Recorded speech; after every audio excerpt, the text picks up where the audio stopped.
제가 아는 어떤 분이 이 박사 논문을 썼는데 논문 제목이 거짓은 반드시 밝혀진다. 참 한동안 우리나라를 떠들썩하게 했던 이 조국의 가족들의 의혹을 사는 행동들, 얼마나 범법 행위인지는 밝혀지겠지만 그 일로 말미암아 온 가족들에게 정말 부끄러운 일이 아닐 수가 없죠. 하나님 앞에 부끄러운 일이고요, 조상들 앞에 부끄러운 일이고, 자녀들 앞에도 부끄러운 일이 되겠죠. 하나님은 모세를 통해서 우리에게 천국 백성의 삶의 표준을 담아서 주셨어요. 십계명 속에는 천국 백성들의 그 삶의 표준이 들어가 있죠. 9번째 계명에 보면은 내 이웃에 대하여 거짓 증거하지 마라 그랬어요. 거짓말, 거짓 증거. 기독교 윤리학에서는요, 그런데 이 기독교 그 거짓말에 대해서 보통 4가지 유형으로 이렇게 분석을 해요. 첫째는 이웃에게 해를 끼치는, 상함을 가져가거나 해를 끼치는 그런 거짓말. 또 하나는 이제 유머러운 거짓말. 하나는 예의의 거짓말. 그리고 하나는 불가피한 거짓말. 남에게 상해를 끼치는 거짓말이라고 하는 말은 정확하게 이제 문자적으로 9번째 계명을 어긋나는 그런 거죠. 그죠? 유머러운 거짓말은 거짓말인 줄 다 알아요. 듣는 사람도 거짓말인 줄 알아요. 그렇지만 목적이 서로 즐기자고 하는 이런 것이 분명할 거짓말. 이건 9번째 계명에 속하지 않는다라고 기독교 윤리학은 가르쳐요. 예의의 거짓말이 있다. 예의의 거짓말. 예를 들어서 편지를 쓴다면 상대방에게 존경하는 아무아무님, 존경하지 않음에도 불구하고 예의상 그렇게 쓸 수도 있다. 보통 예의를 차리는 사람들, 선진국에서 이런 경우가 많다. 이걸 에티켓이라고 말한다 그랬어요.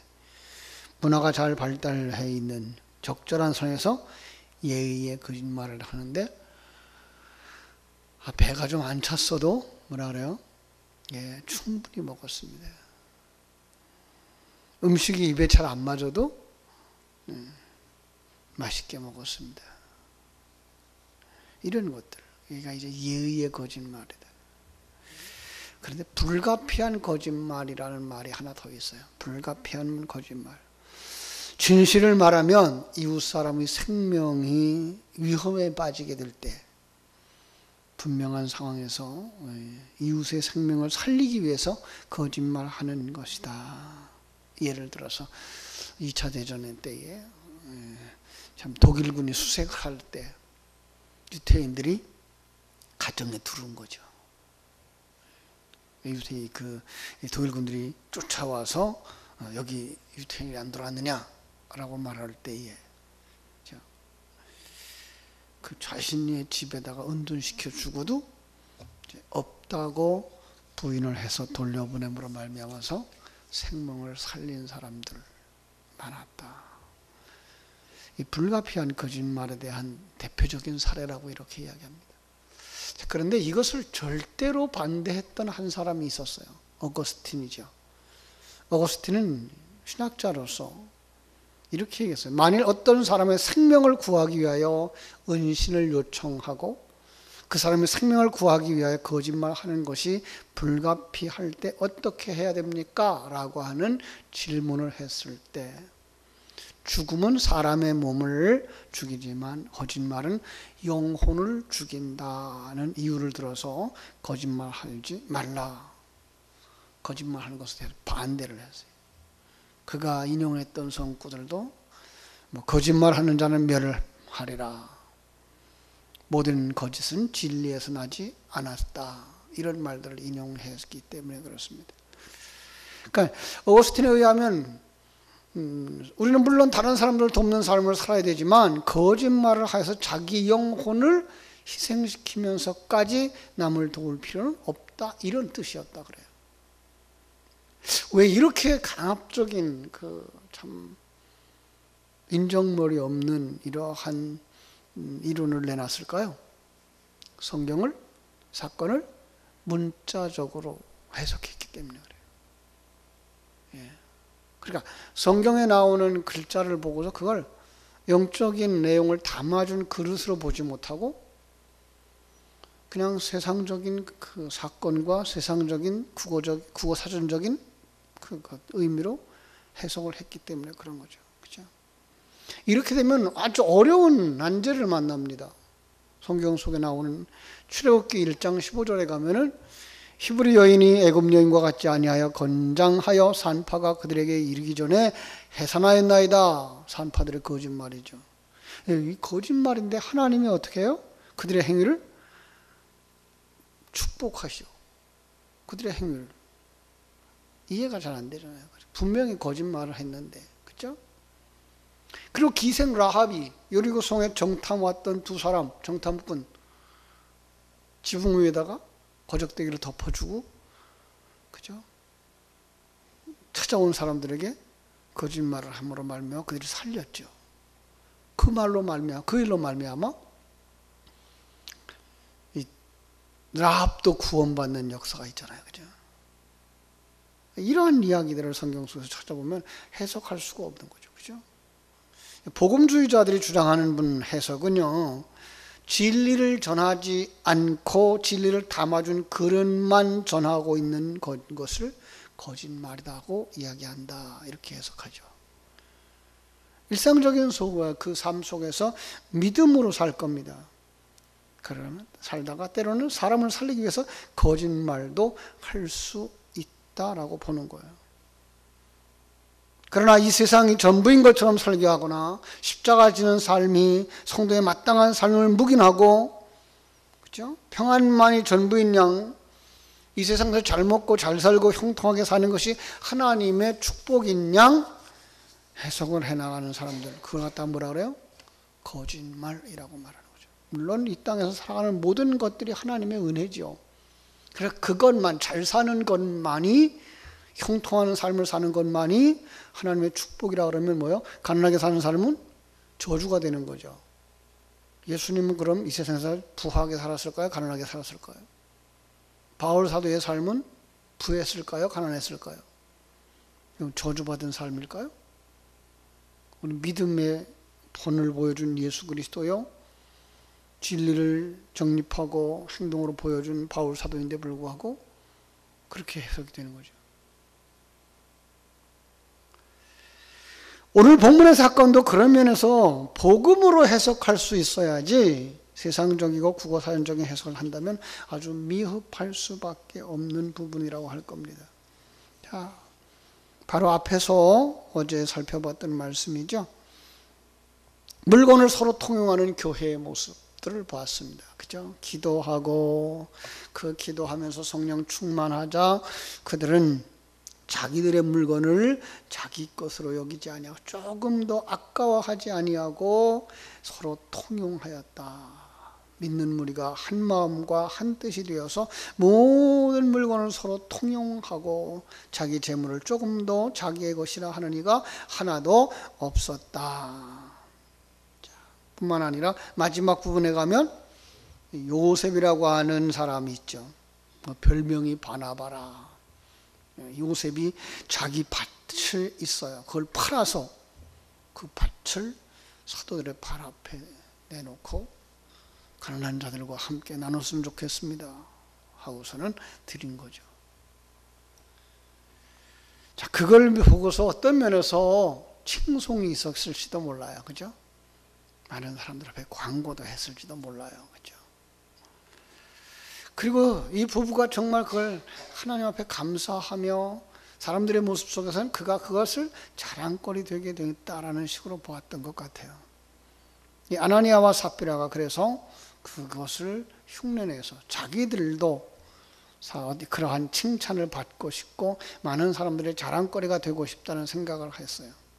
그러니까 순수한 신앙, 정말로 감사하고 감격해서 예물을 드리고 자기 자신을 돌아보면서 그 모든 것이 하나님의 은혜, 하나님의 것, 그래서 하나님의 교회가 필요하다 그러면 내 시간도 드리고 내 은사도 드리고 내 물질도 드리는 이 삶에서부터 그는 그렇게 봉사함으로, 그렇게 물질을 드림으로 내가 자랑스러워져 가는 쪽을 택했던 거죠. 여러분, 그것은 신앙이 아니다를 보여주시는 거예요. 그렇게 생각하고 행동했다 그러면 그에겐 하늘 생명이 없는 자다를 보여주는 그림이 바로 오늘 본문에 나오는 이야기라고 보셔야 되는 거예요. 그냥 그들이 가지고 있는 게 뭐예요? 하늘 생명이 아니고 하나님의 가치관이 아니고 사단의 속성, 그죠? 세상적인 판단 기준, 여기에 끌려가고 있는 인생. 결국 이 아나니아와 삽비라는 소유를 팔았어요. 소유를 팔았더니 돈이 엄청 보이는 거죠. 그죠? 돈이 보이는 거예요. 돈을 보는 순간 아깝다는 생각이 들었죠. 그 큰 하나님의 은혜, 하나님의 일하심을 보지 못하고 물질만 본 거야. 이것만 있으면 풍족할 것이고, 이것이 없으면 우리 어떻게 살아? 이쪽으로 가버리는 거죠. 지금까지 지나온 것이 하나님의 은혜였고, 빈손 들고 태어나서 가난하게 결혼생활 시작해서 삶에 부유해졌고, 그래도 가지고 있는 것들이 있는 사람이 되어졌는데 불구하고 그 하나님의 섭리를 느끼지 못하고 인정하지 못하면 어떻게 돼요? 내 것이라는 것이 되고, 이것은 있어야 우리가 살 수 있고, 이것이 있어야 우리 노후가 보장될 수 있다라는 생각을 할 수밖에 없었던 그들, 그죠? 내가 주인이 되어져 있는 거죠. 성경이 요구하고 있는, 하나님이 주인이야. 너는 하나님의 은혜 속에 사는 사람이야. 하나님이 너의 삶을 다스리고 계셔. 네가 가난이 필요하다 그러면 하나님은 너에게 가난을 주실 것이고, 네게 풍족하여도 범죄하지 아니하고 하나님의 영광을 드러내는 삶을 살 수 있다 그러면 풍족함을 주실 거야 라고 하는 믿음이 없다면 우리가 곧 아나니아와 삽비라라는 거예요. 여러분, 땅을 팔아서 얼마만큼을 헌금한 사람이 더 나을까요? 헌금을 못한 사람이 더 나을까요? 세상적으로 보면 헌금을 그래도 한 사람이 더 낫죠. 하나님의 일을 하는 앞에 있는 리더들에게 보면 헌금을 한 사람이 낫잖아요. 그런데 하나님의 평가는 아니었던 거죠. 땅 판값을 감추고 일부만 가져다가 땅 판값이라고 내놓자 하나님이 이 문제를 들춰내는 거예요. 초대교회, 은혜의 공동체 안에서 이 사람이 한 일을 들춰내는 거예요. 그들의 그 행위가 사람들에게 거짓말한 것이 아니고 하나님께 거짓말한 것이다 라고는 평가해요. 결국은 아나니아가 죽습니다. 이것을 통해서 하나님 앞에 거짓말하면 죽는다라는 정도가 아니라, 그렇게 해석하면 어떻게 된다고요? 산파들도 거짓말했는데요, 라합도 거짓말했는데요, 이런 문제와 충돌이 되잖아요. 그죠? 하나님이 어떤 때는 죽이고 어떤 때는 살리고 칭찬해요? 축복하셔요? 그러면 하나님의 평가는 참 기준도 없는 분이 되어버리는 거죠. 이랬다 저랬다 하는 분, 그건 참 곤란한 거죠. 하나님의 구원의 방법, 하나님의 판단의 기준은 아담의 때나, 그죠? 아브라함의 때나, 예수의 때나, 지금 우리의 때나 동등하다는 거예요. 잃어버리면 안 됩니다. 그래서 이 아나니의 죽음을 통해서 우리에게 보여주는 건 뭐예요? 그는 본래 죽은 자야라는 거예요. 육신의 죽음을 통해서 하나님이 보여주는 건 뭐라고요? 그는 하늘 생명을 가지지 못한 자야. 이걸 폭로시켰다라는 거예요. 우리는 마태복음 7장으로 가서 우리가 선한 일을 행했던 사람들 이야기를 볼 수 있죠. 주님이 뭐라 그래요? 난 내가 누군지 몰라. 내가 주의 이름으로 선지자는 노릇했고요. 병든 자를 고쳤고요. 내가 하나님의 교회를 지었고요. 건축을 했고요. 봉사를 했고요. 주님이 뭐라 한다고요? 난 내가 누군지 몰라. 주여 주여 하는 자마다 다 천국에 갈 것이 아니요 하늘에 계시는 내 아버지의 뜻대로 행하는 자라야 들어가리라 라고 말씀하신 거예요. 그게 우리에게 주시는 교훈인 거죠. 착한 일을 행하였다. 사람들의 눈에 보기에 참 그건 참 선한 일이다 라고 말할지는 모르지만 하나님의 눈은, 하나님의 평가의 기준은 변함이 없다는 거죠. 그죠? 아나니아만 그런 게 아니라 한 부부가 되었던 삽비라도 그렇게 되었어요. 부부는 한 몸이라고요. 그죠? 바른 생명을 가진 아나니아였다면 그 아나니의 바른 신앙을 통해서 삽비라가 바른 신앙을 가졌을 텐데 아나니아가 거기까지 이르지 못하고 불신자의 상태를 그대로 유지하자, 종교인의 상태를 그대로 유지하자 삽비라도 종교인으로 전락하고 말았던 거죠. 그죠? 정말로 신앙생활은 하나님의 생명을 가지고, 그죠? 그 생명에 의해 사는 자가 얼마나 소중한 복받은 자인가를 증명하는 사건인 거예요. 그 생명, 거듭남. 뭐로 판단한다고요? 가치관의 변화, 관점의 변화. 경쟁 구조에서 벗어나 하나님의 통치를 믿고 하나님의 섭리를 믿고 하나님이 나를 만들어 천국 백성 되게 하시기 위해 지금도 이 환경 속에서 나를 재창조하고 계시다. 마지막에는 정금같이 빛나게 된다. 정금같이 빛난다는 말 뭐라 그랬죠? 정금은 뭘 상징해요? 하나님의 상징이라고 그랬어요. 그죠? 우리가 존재해요. 그런데 마지막에는 어떻게 된다고요? 내 모습은 온데간데 없고 나와 함께 하시는 하나님만 드러나게 되는 것. 이게 뭐예요? 시련을 통과한 자들의 모습. 이 모습이 그대로 요한계시록에 가면 성전을 건축하는 모습으로 나타나죠.